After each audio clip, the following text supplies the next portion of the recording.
sem parar necessariamente o que está sendo atuado, né? Muito obrigado. Okay. Vamos então, Lenice, aquele senhor. Meu nome é Carlos Freitas, engenheiro eletricista, e queria parabenizar aí o clube pela iniciativa de participar. O clube sempre está à frente dos problemas sociais da cidade, do país, tá? E eu tenho visto, tenho acompanhado sempre que posso no CREA, no CAL ainda não tive oportunidade de ir, mas no CENJ também. Então, essa lei, eu acho interessante a seguinte: muitas pessoas são a favor, outras que não vão pegar, mas hoje a gente discute se a lei vai pegar ou não. Tá? Então, para mim, a gente já deu um passo. E isso daí é o seguinte, como é que eu li a lei e estudei a lei? Quando eu peguei a lei e interpretei, a palavra conservação, para mim, teve um âmbito muito grande. Né? O que é conservação na engenharia? É manutenção. E o brasileiro sabe fazer manutenção? Não. O brasileiro não sabe fazer manutenção. O brasileiro não preserva os prédios dele. Você vê todo o centro antigo aqui, né, o Rio Antigo aqui, degradado. Rua da Alfândega está desabando, pegando fogo. Né? E a área é preservada. Correto, Sidney? Área preservada. Você vai em São Cristóvão, que tem muitos prédios ali que ficam tombados, né? Foram tombados dentro da lei, né? Também está tudo pichado e nada. Mas existe uma lei que a fachada é sua responsabilidade. Então, a prefeitura, no meu modo de ver, ela deu um passo muito grande, tá? Talvez ela tivesse que fazer um programa, um projeto, né? Mais a miúde, né? Para que todo mundo, a sociedade pudesse acompanhar. Como é que a gente vai fazer 270 mil? Agora não é mais 270, né? Tira 7 mil, né? Então, 263 mil até junho. Não dá para fazer. Aí eu acho que a lei já pecou, né? Porque deram uma canetada também. E agora meu problema não é mais meu, agora é da comunidade de engenharia. E a comunidade de engenharia só está sendo ouvida, e nem tanto assim, né? Agora. A gente está se organizando, né? E aí quando eu falo engenharia eu incluo arquitetura, né? A gente está se organizando para saber como é que a gente vai fazer aquilo que a gente acredita que tem que ser feito. Fazer engenharia de conservação. Então, o termo conservação, aonde a gente vai referenciar que ele é adequado ou não? Qual é a linha de corte que uma edificação está conservada adequadamente? Não tem norma. A BNT está correndo atrás de fechar a norma de inspeção. E a gente vai fazer aonde essa norma? Vai basear ela lá em cima, no meio, mais embaixo. Porque se basear lá em cima, 70% dos prédios estão fora, estão inadequados. Rio de Janeiro vai virar um canteiro de obra absurdo. Então isso é maturidade. Os meus laudos, eu tento avaliar a maturidade do condomínio em relação à cultura de manutenção. Isso a gente vê quando se especializa em manutenção. Só que você não encontra. Até agora eu não encontrei um. Tá? Limpeza de reservatório é lei. Elevador é lei. Marquise é lei. Prédio tombado é lei. Né? A gente aqui no clube até assistiu uma palestra de um arquiteto. Eu não estou me lembrando o nome dele agora. E ele disse o seguinte: quem tem um prédio, né, tombado, preservado, coisa e tal, se não tiver recurso, pode pedir ao governo federal, que existe uma lei que fornece isso. Então a gente desconhece as nossas próprias leis para preservar os prédios. E aí, quando cai, dá isso. Então, estabilidade, conservação, estabilidade e segurança. Estabilidade, eu entendo que é a parte mais fácil de você saber o que está adequado e o que não está. Então, o pessoal de estrutura, né? Eu sou engenheiro eletricista, só aceitei fazer esse trabalho depois que eu montei minha parceria com o engenheiro civil. Não dá para fazer um prédio se eu não tiver um direito. Então, os conselhos, né, têm uma responsabilidade muito grande pela ética deste trabalho. A gente tem conversado no Sindicato dos Engenheiros também, e o CREA está sempre presente, e isso tem que ficar muito bem claro, né? Não dá para fazer um laudo de auto-vistoria. Se eu pegar, no caso acontecer comigo, eu vier pegar um prédio em área de preservação, né? Eu tenho que chamar um arquiteto. Não tem como eu soltar um laudo se não tiver um arquiteto. Então, eu acho que o Conselho deveria fazer resolução. Se o prédio, né, é tombado, está na área de preservação, aquelas coisas todas, tem que ter um arquiteto. Né? Se o prédio tem uma entrada em média tensão, tem que ter engenheiro eletricista. Então, eu vejo, às vezes, os colegas, né, dizendo, não, eu não preciso, porque eu estudei na faculdade. Olha, vou de encontro ao que o Lapa fala. É patologia, é experiência. Uma pessoa recém-formada em arquitetura não vai ter maldade de olhar e enxergar problemas que estão ocultos. Em eletricidade, então, existe a falha oculta, que ela só vai aparecer quando precisar da atuação daquele dispositivo. Então, eu não sei. Tá? Então, não dá para ver. Tem que fazer exame. Mas, nesse primeiro momento, eu acho que o laudo visual, sim. Minha visão, tá? Eu vou botar minha visão desse mercado e vou deixar uma proposta para a mesa levar, né?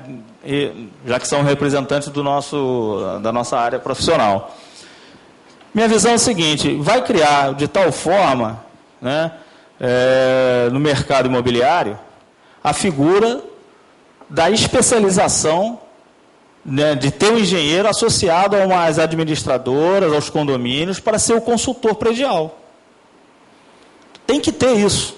Os prédios hoje, o Caran colocou muito bem, os prédios hoje têm toda a tecnologia que não dá, um profissional só não dá conta. Tá? Então, isso aí é um iniciozinho.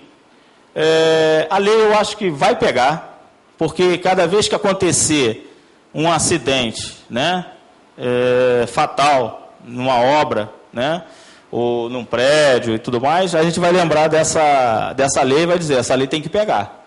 Tá? E a minha proposta é que exatamente os conselhos se reúnam, a resolução é a ideia maravilhosa, tá?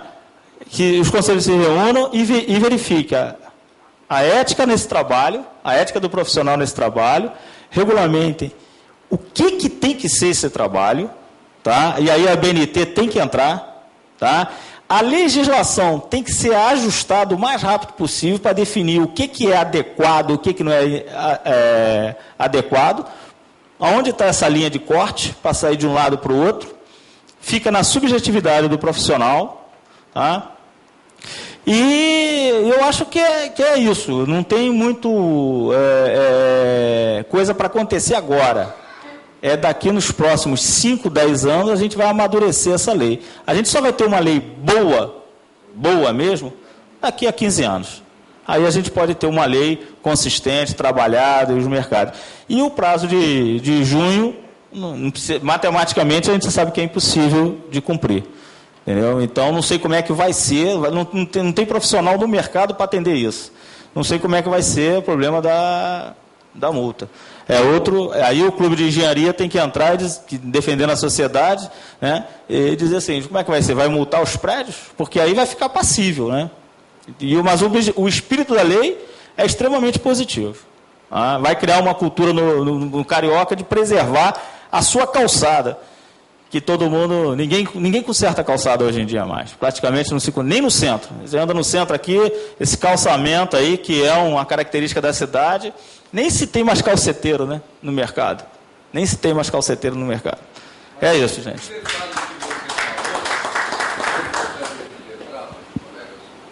As administrações, como o Ônibus, por exemplo, de registros são registradas em Grécia. É muito rápido. As administradoras de condomínios, e tem muitas por aí, tem umas que tem 100 condomínios, 50, 200, né?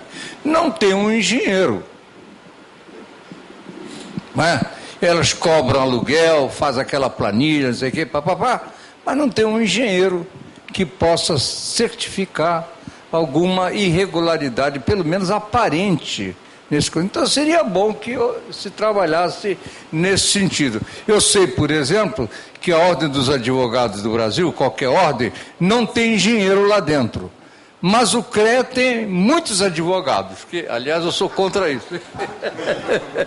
Obrigado. Eu acho que o CREA deveria consultar escritório de advocacia e não ter advogados lá dentro, porque às vezes eles criam confusão. Desculpe. Sidney com a palavra. Eu só queria comentar e concordar que acho que a grande contribuição dessa lei é exatamente na direção da gente mudar essa cultura, ou da ausência de cultura, né, de manutenção, conservação, obras sem acompanhamento técnico, né? Isso é uma questão cultural complexa, difícil, mas eu acho que leis como essa aí, né, apresentadas, elas contribuem efetivamente para esse processo evolutivo.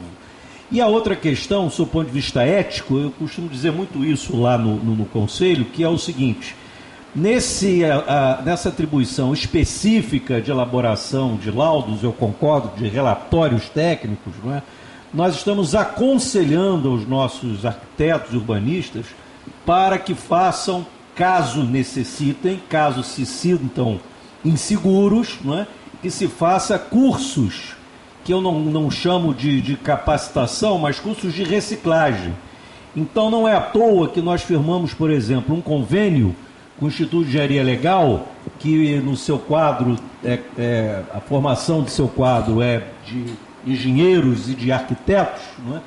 E numa parceria com ele para exatamente a apresentação desses cursos rápidos, não é? de revisão dos conceitos e coisas do tipo. Então, você tem toda a razão sobre essa questão do componente ético, não é? E no caso da arquitetura e urbanismo, isso é muito nítido, porque, como eu costumo dar de exemplo, tem colegas que trabalharam a vida inteira com projeto de arquitetura paisagística. E por algum motivo o seu escritório não anda bem. E por algum motivo ele então resolve entrar neste mercado por uma oportunidade de trabalho, de serviço.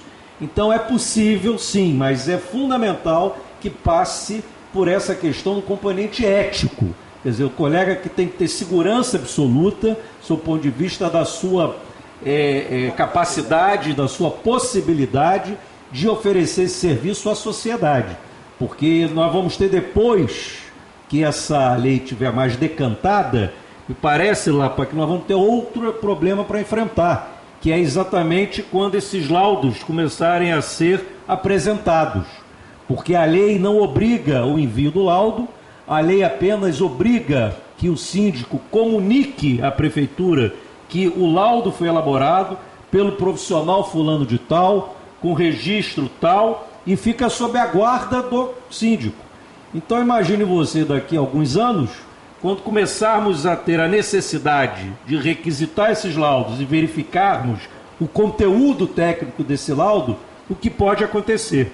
Então o componente ético é fundamental, você tem toda a razão. Essa linha aí, eu coloquei que o conselho, né, o sindicato, deve atuar. Perfeito. Porque aí fica vulnerável o profissional. É isso aí. Entendeu? Fica vulnerável o profissional. Então tem que existir essa ação dos conselhos para cercar isso, entendeu? Não deixar que isso vire um saco sem fundo, que ninguém acha nada, entendeu? E tem que definir, né, essa linha de corte, o que é adequado, o que é inadequado. Obrigado. Vamos dar a palavra ali para o colega aqui. Por favor, identificar. Meu nome é Bernardo Schipper, eu sou engenheiro civil. Uma questão de bom senso. Eu fiz pegar a minha maquininha de calcular aqui, cerca de 8 mil laudos já apresentados, já concluídos. Praticamente nós fizemos isso em 3 meses, porque há 3 meses atrás tinham 500. Nós temos mais 3 meses. Esses 8 mil representam menos de 0,03%. Então, nós estamos correndo com um objetivo inatingível. Deveria haver uma proposta, algum tipo de programação ao longo dos 5 anos para a execução desses laudos. Tipo automóvel, pelo final da placa, não sei, algum tipo desse tipo para poder dividir ao longo do tempo esse serviço, porque vai ser impossível. É impossível que isso, em 3 meses, esses outros, praticamente 100%, façam o serviço. Obrigado. Essa é uma boa ideia, e nós já, nos diversos encontros que nós tivemos aqui, a gente tem debatido isso, porque está ficando inviável o atendimento repentino assim de 270 mil prédios. E como tem falou, que haver uma programação, senão como falou o colega, inviável. Daqui a 5 anos vai ter a mesma corrida. Pelo menos uma programação pela idade dos prédios, quantos poderiam fazer essas vistorias e tudo mais. Alguém mais quer?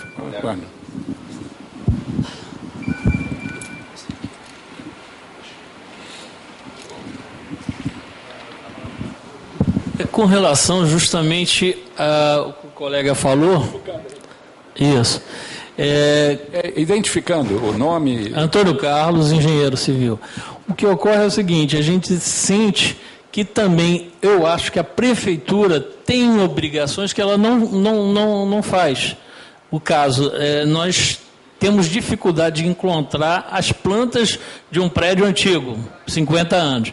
E a gente fala as plantas de arquitetura, corte, fachada. Agora, não encontra a parte de estrutura, não encontra mais nada, entendeu? Então, acho que deveria haver uma nova lei, né, exigindo que cada prédio novo a construir ou construído agora deveria apresentar isso tudo à prefeitura e ela guardar isso através de disquete, alguma coisa, para que a gente amanhã pudesse consultar isso.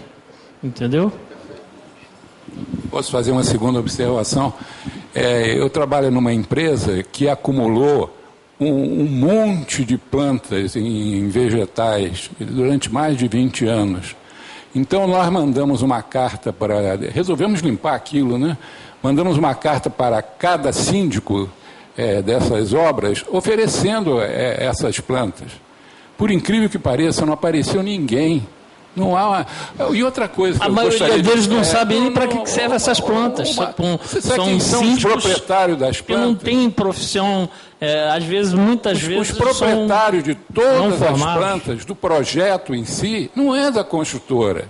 Esse custo entrou no orçamento de obra, no cronograma físico-financeiro.